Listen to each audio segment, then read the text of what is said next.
As we dive into graphing rational functions, the first step or the first consideration needs to be looking at the degree of the various polynomials that make up the numerator and the denominator. I have three examples here.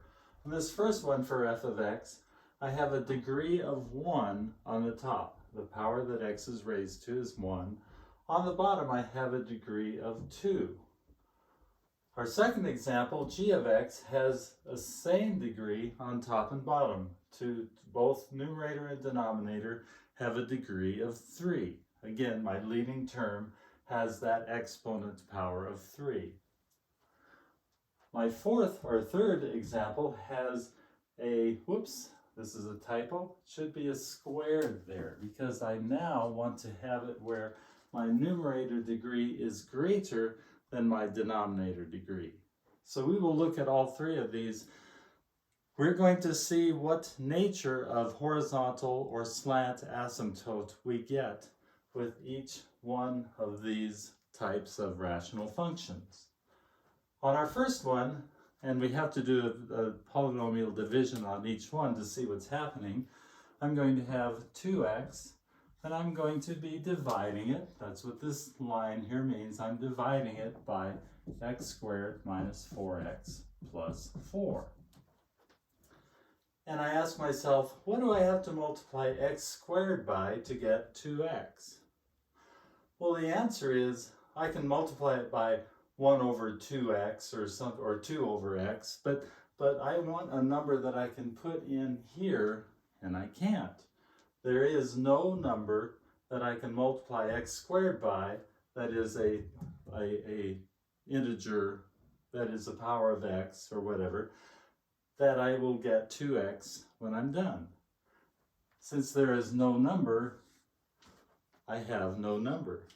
And this zero here forms the horizontal asymptote that I will have for this function.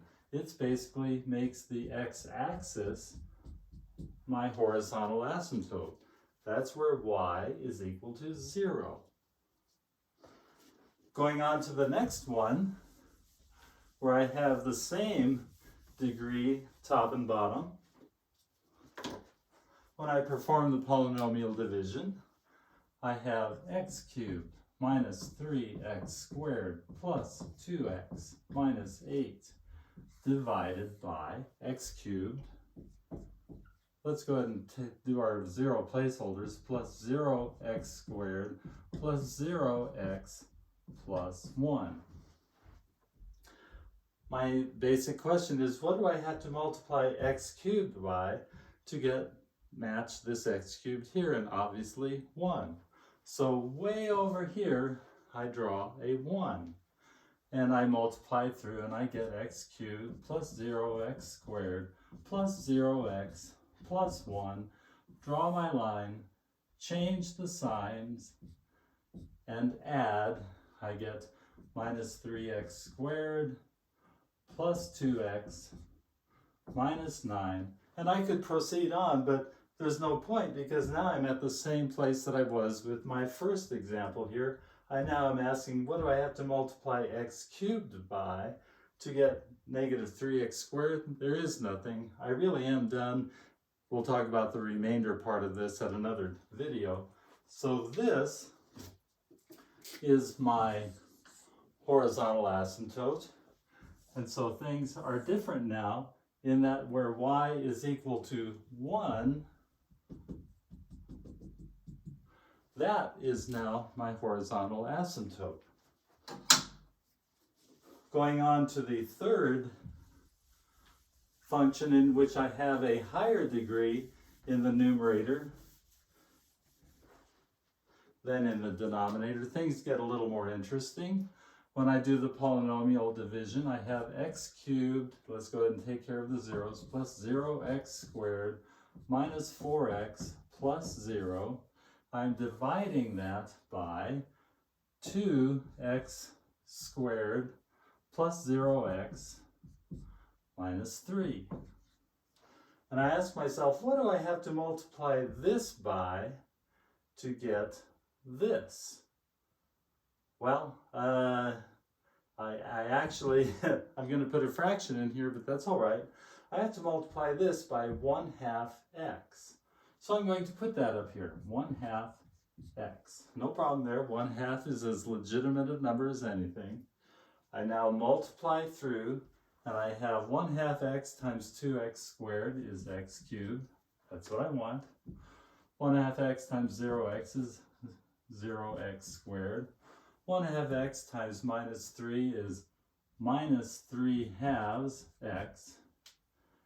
Draw my line, change the signs, and add.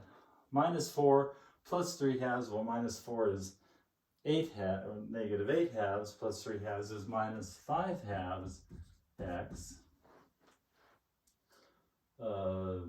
These wipe out, these wipe out. I have, there's nothing that I can multiply my 2x squared by to get minus 5/2 x. So this number is going to be 0, and I'm done with my polynomial division. This is going to be my oblique or slant asymptote. It looks like this. Y-intercept is 0. Slope is 1/2. That means it goes up 1 for every 2 that it goes across. This is my slant asymptote for this function here. So you see, with this one, I got a horizontal asymptote at 0. With this one, I got a horizontal asymptote at 1. With this one, I get a horizontal, not a horizontal, a slant asymptote at a positive slope of 1/2 going through the origin. All this is really good information to know before you start progressing any further with graphing your rational function.